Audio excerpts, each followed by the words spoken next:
Bonjour à tous, Victor de Murmure 3D. Aujourd'hui, on va voir comment organiser proprement son fichier, comment renommer ses objets avec des petits tips et comment fonctionnent les splines et voir comment on peut les utiliser. Donc sans plus tarder, c'est parti.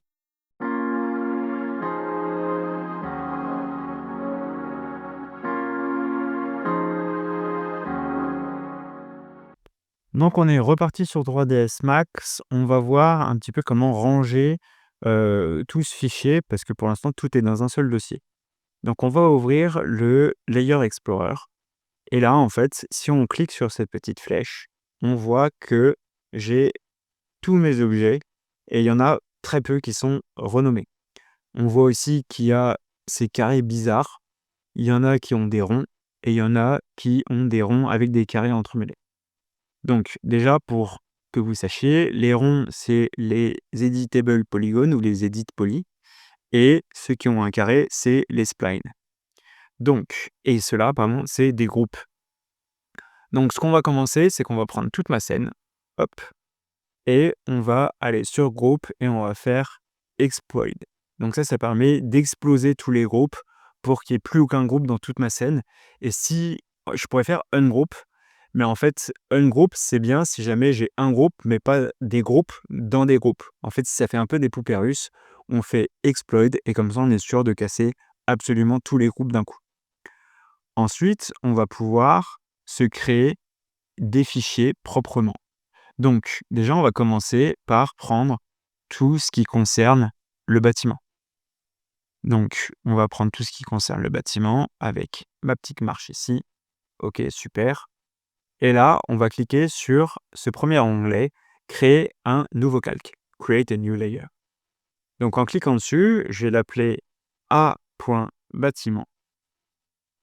Et le fait de mettre un A point avant de mettre mon nom, ça permet de l'avoir en premier dans ma liste. Donc, si j'ai 10 calques différents, le fait d'avoir le A point, ça me permet d'avoir ça en premier dans ma liste. Si jamais je mets des numéros 00, 01, 02, 03, ils passeront avant les lettres. Donc, on va pouvoir cacher mon bâtiment. Ensuite, on va se faire, hop, un nouvel onglet, fenêtre. Hop, et je mets pas d'accent, je mets même jamais d'accent ni dans les noms, ni dans la façon dont je nomme mes pièces. Là, c'est juste pour éviter des problèmes, avec la technique, en termes de codage. Parce que les accents, c'est des caractères spéciaux et pour retrouver un fichier, c'est compliqué s'il y a des caractères spéciaux. Donc par habitude, on évite les accents. Si jamais, là, je veux créer un nouveau calque pour l'armoire, on voit que je suis encore en gris plus clair sélectionné. Donc imaginons que je sélectionne ça et que je fais un nouveau calque. En fait, ce nouveau calque va aller dans le calque de la fenêtre. Généralement, on évite de mettre, hop là, on évite de mettre des calques dans des calques. Donc ça, on va le faire glisser dans le par défaut. Super. Et celui-là, on va faire clic droit et remove empty layers ou supprimer qui est ici. Moi, je préfère faire remove empty layers. C'est une habitude. Ça me permet de supprimer à chaque fois tous les calques qui sont vides. Donc là, maintenant, j'ai plus mon fenêtre qui est sélectionné. On va sélectionner celui-là. Et on va créer un nouveau calque qu'on va appeler armoire. OK, super. Mais si je fais ça à chaque fois que je crée un objet, ça va vite devenir un peu problématique. Donc au lieu d'avoir armoire, on va le renommer en salon. Et là, on va venir créer un groupe. Donc là, je suis venu sélectionner tout ça. Mais avant de créer mon groupe, je veux aller dans ce petit outil qui est très utile, qui est Rename Object. Donc moi, j'ai ajouté un raccourci clavier qui est CTRL-R. Je vous rappelle, pour ajouter des raccourcis clavier, vous allez dans Customize et dans Hotkey Editor. Donc là, si vous allez dans Rename, hop, Rename, on voit qu'il y a Rename Objects et là, hop, CTRL-R. OK. Donc, CTRL-R, là, je vais l'appeler armoire et je vais numéroter l'entièreté. Valider, OK. Et là, on va ouvrir ce fichier et on voit que tout est renommé. Donc là, c'est très pratique parce que ça me permet de voir rapidement où sont mes objets. Ensuite, on peut aller dans Groupe ou CTRL-G, hop, et on va l'appeler armoire. Donc maintenant, on voit que j'ai mon armoire qui est faite. Si jamais ce que vous créez ne se trouve pas dans l'onglet que vous avez sélectionné, c'est parce que les 3 petites feuilles vertes ne sont pas actives. Si par exemple, je mets fenêtre et que je prends, hop, tout ça et que je fais décaler dans le calque actif, tout ça va aller dans fenêtre. Moi, c'est parce que je veux.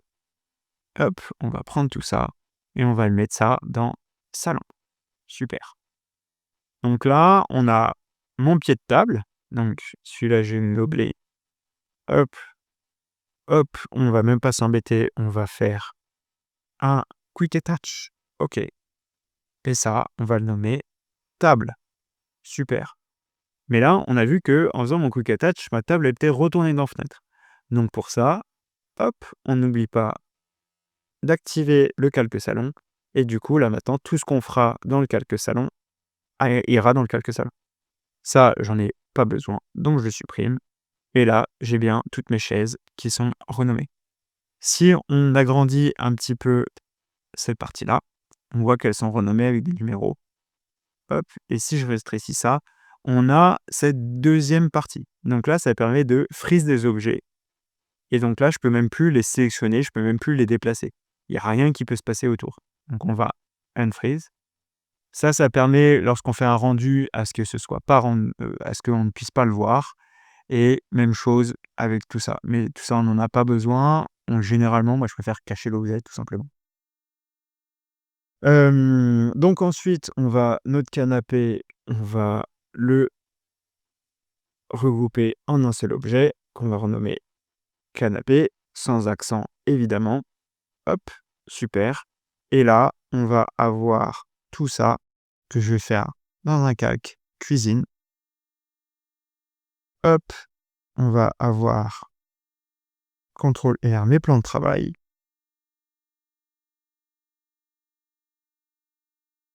OK, numéroté, super.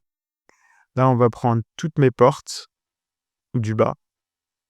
Donc là, on va même prendre celle-ci et celle-ci qu'on va renommer porte bas, numérotée, et on va se mettre un préfixe cuisine. Comme ça, je sais que ça ira toujours. Enfin, quand je rechercherai, ce sera nommé dans ma cuisine. Donc là, ça me permet d'aller un peu plus rapidement pour pouvoir gérer, hop, mes objets. Donc ça, je vais marquer porte armoire.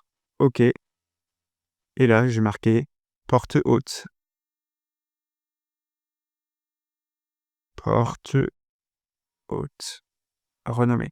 Super. Donc là, ça, c'est mes meubles. Alors, hop, ça, c'est mes meubles hauts. OK. Ça, c'est mes meubles bas. OK. Et ça, c'est mes meubles, c'est mes armoires. OK. Donc là, je vais cacher tout ce que j'ai renommé. Et donc pour ça, là, on voit que c'est pas dans le bon ordre. Donc je peux fermer cet onglet et le réouvrir.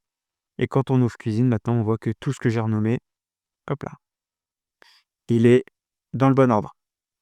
Donc, mes 2 plans de travail, je peux les cacher, j'en ai pas besoin. Tout ça, on va aller se faire un quick attach. OK, super. Et ça, on va le renommer directement en four. Et ça, hop, on va faire un quick attach. Super. Et on va se renommer ça en évier. Et voilà comment on renomme rapidement une scène. Alors moi, je vous conseille de le faire au fur et à mesure. Comme ça, au moins, vous vous perdez pas et vous perdez pas trop de temps à renommer vos fichiers. Et maintenant, on va voir un peu ce qu'on peut faire avec les splines. Donc, hop, les splines, on peut faire plein de choses avec. Donc déjà, une spline, si on fait que cliquer, sans rester appuyé, on va pouvoir faire des lignes droites. Donc si je vais dans tous mes points, je fais CTRL A, ou j'en sélectionne un, peu importe, je peux faire clic droit et convertir un petit peu mon point de façon différente. Donc le Bezier corner, ça me permet de pouvoir gérer juste un des 2 angles. Le corner, c'est celui qu'on crée de base. Le Bézier, ça permet de si jamais on veut casser, on fait majuscule et on peut casser notre Bézier pour que ça devienne une sorte de Bézier corner, en quelque sorte. Hop. Et sinon le smooth, ça permet on enfin la différence entre le smooth et le Bézier, c'est que le Bézier, j'ai des petites manivelles, hop, qui me permettent alors on va faire un petit retour en arrière. J'ai des petites manivelles qui me permettent de pouvoir bouger mes points et de pouvoir, hop, jouer avec ça. Le smooth, on perd ce côté réglable. Donc on va supprimer tout ça. Hop. Maintenant, si on crée une ligne, mais qu'on reste appuyé. Si on reste appuyé, en fait, on va directement créer. Hop, super. Et bien, on va fermer notre forme. On va directement créer des smooth points. Donc là, si je sélectionne tout, on est en Bézier. Hop, et je peux toujours faire corner pour tout repasser un corner. OK. Maintenant qu'on est là-dedans, imaginons, hop, j'ai on va prendre cette partie-là et on va venir faire un câble, hop, qui va venir comme ça.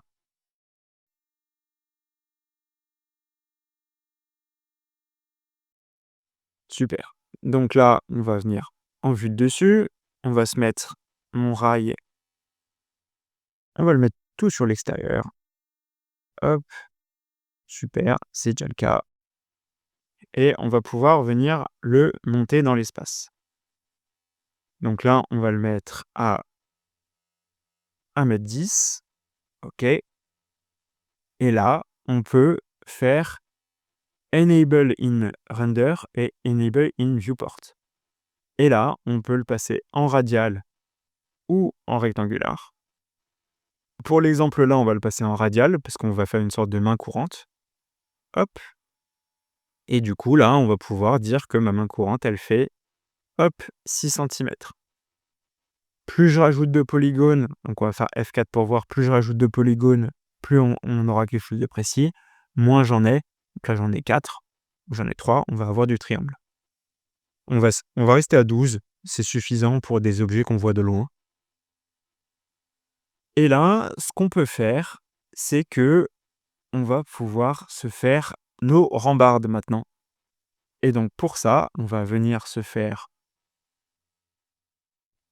un point qu'on va venir faire monter là.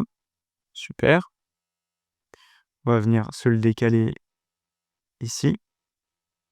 Très bien. Ça, on va se le faire à 4. On va se mettre ça rectangulaire. Hop. Donc on va faire 1, 4 par 1. On va venir en vue de dessus. On va venir se le décaler à ça on n'a pas besoin, vous me direz. Et là, on va pouvoir avec le Shift T, non, Shift I, pardon, le Spacing Tool. Donc là, vous pouvez toujours le retrouver ici dans Align et Spacing Tool. Le Spacing Tool, en fait, là, j'ai sélectionné ma barre. Donc si je fais Pick a Path, maintenant, je peux venir, hop là, rajouter et faire en sorte que ça suive ma forme. Donc, l'avantage de tout ça, c'est que, hop, on va se mettre un offset de 1 centimètre.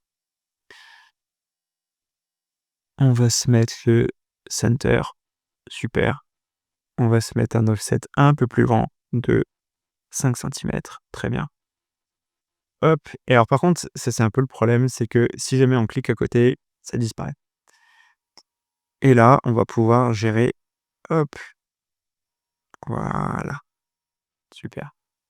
Et du coup là, tous les 1,10 m, on va avoir nos panneaux, et si on fait Apply, maintenant, hop là, pourquoi ça ne me l'a pas Apply? Apply, voilà. Et maintenant, si on sélectionne tout ça, c'est des objets qui ont été créés en plus et du coup, on va pouvoir se les mettre et là, on voit qu'ils sont pas orientés dans le bon sens, donc pour faire ça, on va faire E et on va utiliser cette section, on va le passer sur par objet et là, on va pouvoir le faire pivoter avec le A de 90 et là, on voit que tous mes objets ont pivoté de 90. OK, donc là, on va juste faire un petit coup de propre. On va venir,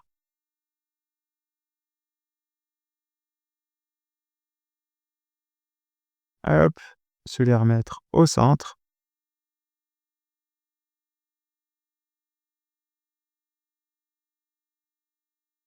et voilà. Et le premier que j'ai créé, on peut le supprimer.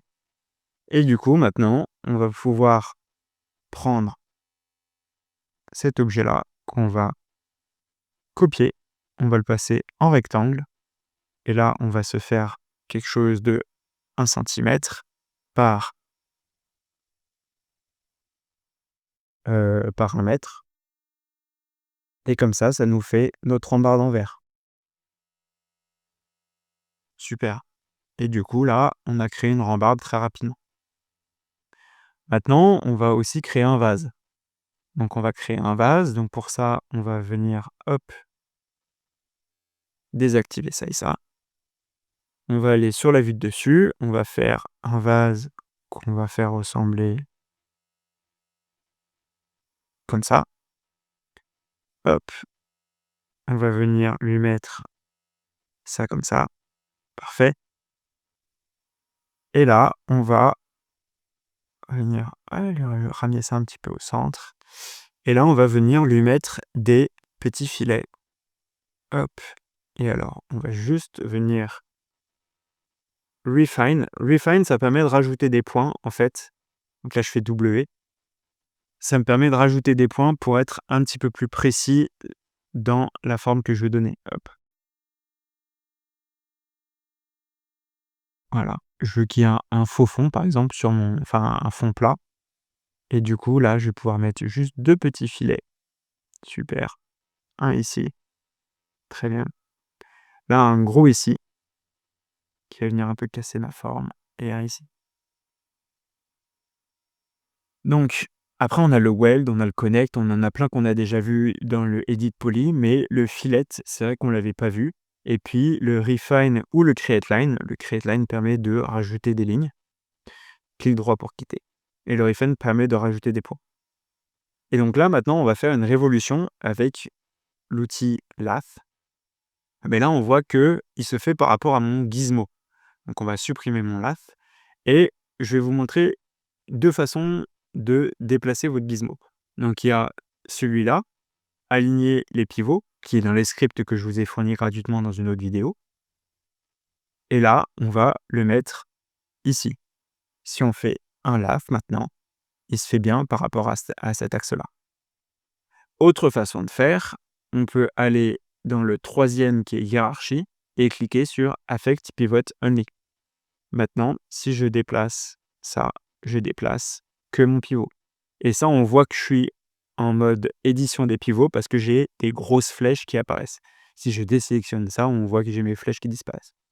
Si on ne veut pas venir dans cet onglet-là parce qu'on est en train de travailler, on peut aussi faire le Insert du clavier et le Insert permet d'activer directement cet outil. Si je refais Insert, ça quitte ça. Donc on va se faire un Lath, hop là, P. On va se faire un Lath, super. On va faire, hop, 90. Mais là, on voit que j'ai pas d'épaisseur sur mon objet. Donc déjà, on va lui rajouter quelques segments pour qu'il soit un petit peu plus doux. Et même chose avec ma ligne. Ici, j'ai interpolation. L'interpolation, plus on va l'augmenter, donc là, on va la passer à 10. Plus on va l'augmenter, plus on va avoir de polygones. Ce qui va me rendre mon objet plus propre, en quelque sorte. Et là, on va lui rajouter un edit poly et on voit que mes faces sont noires et que l'intérieur est blanc. Donc ça, en fait, c'est lié au normal. Je vous en reparlerai sûrement dans d'autres vidéos, mais les normales, en fait, elles ont enfin, chaque polygone a un sens et du coup, là, quand on fait contrôle A, on voit que j'ai un rouge foncé et un rouge clair à l'intérieur. Donc pour inverser ça, on va faire un clic droit et flip normals. On veut toujours que les normales soient sur l'extérieur et ensuite, on va juste se rajouter un petit shell qu'on va se mettre, hop, on va se le mettre vers l'intérieur d'ailleurs, hop, de 0,3. Parfait, ça me va. Et puis, on va venir, hop là, on va se déplacer ça. On va prendre notre armoire. Alors, il est trop grand, donc on va se faire une mise à l'échelle. Super. Et alors là, j'ai 2 façons de positionner mon objet. Soit je fais S, je viens le mettre aligné, donc S, c'est pour activer le magnétisme, hein, je rappelle. Et là, on va pouvoir venir l'aligner par rapport à ça, mais c'est pas la façon la plus rapide. Et là, en plus, on a placé notre pivot en bas. Alors, il faut toujours placer son pivot en bas des objets. C'est le plus simple dans tous les logiciels que vous allez utiliser parce que pour le déplacer, pour le faire coller au sol, c'est le plus rapide. Donc l'autre façon de faire, c'est de venir utiliser cet petit objet-là qui permet de venir, hop, en fait, créer une corrélation par rapport aux objets. Mais là, vous voyez que mon objet, il est pas parallèle à ma tablette. Ça, c'est parce que j'ai un problème d'alignement de mes pivots. Donc si je fais un CTRL Z, on voit que quand je fais mon insert, ma flèche bleue, elle n'est pas alignée avec ma flèche bleue. Donc pour aligner ma flèche bleue avec ma flèche bleue, je peux faire Align to World. Et là, ça va réaligner mes flèches bleues. Et donc maintenant, si je refais le même chemin, mon vase vient se poser à l'endroit parfait. Voilà un petit peu comment on peut faire des splines. Donc les splines, on peut aussi faire des rectangles. Et par exemple, on peut venir, hop, on va se faire une forme un peu au hasard. OK. Donc là, par exemple, on va se faire une plainte. Je la fais un peu, n'importe comment, hein, on va voir à quoi ça ressemble, c'est pas très grave. C'est juste, hop, dans un premier temps, ça, on va s'aligner avec ça, super et on va venir mettre des filets un peu partout, hop, pour casser ce côté trop carré que moi j'aime pas. Hop, voilà et là, on va pouvoir faire un nouvel outil qui est le sweep. Le sweep, ça permet de prendre un dessin qu'on a fait et de le faire suivre sur une autre spline. Donc là, je vais aller dans le customize, je vais faire pick et on va prendre ça. Alors là, il est pas dans le bon sens, donc on peut toujours lui faire un miroir et là, maintenant, j'ai une plainte. Donc si jamais je viens dans mon rectangle et je lui fais un edit spline, que je viens lui rajouter, hop, refine et que je viens lui rajouter un point là, peu importe, que je prends mes points et que je les déplace pour, X ou X raisons. Je dois déplacer mes points. Vous voyez, faire un contrôle A et tout convertir en corner. Si je reviens dans mon sweep suit ma forme. Donc ça, c'est très pratique pour créer, des objets ou pour pouvoir, dans un deuxième temps, créer des objets paramétriques. Je vous montrerai, sur des spots comment on peut les rendre paramétriques pour gagner du temps, dans les projets. Donc je vous laisse vous amuser avec, les splines, voir un peu ce que vous pouvez faire avec. Heu, Vous verrez, de toute manière, si vous suivez mes vidéos, j'en utiliserai de différentes façons. Donc ce sera des façons intéressantes de pouvoir voir. J'en montre un dernier pour la route, c'est le extrude qui est un peu la base, mais là, on peut tout simplement extruder une ligne, enfin une forme qu'on a faite. Donc voilà un petit peu là où on en est. Vous avez vu les spines, comment ranger les fichiers, et puis voilà. C'était tout pour aujourd'hui. Si la vidéo vous a plu, n'hésitez pas à vous abonner, à activer la cloche pour avoir toutes les notifications des nouvelles sorties de vidéos et à mettre un pouce bleu. Moi, ça m'aide à continuer et à vous créer du contenu. N'hésitez pas à mettre en commentaire aussi des choses que vous aimeriez voir, ou s'il y a des explications que je donne mal, pour pouvoir, vous aider à progresser. C'est mon objectif, hein. On se retrouve au prochain épisode et puis bonne journée. Ciao!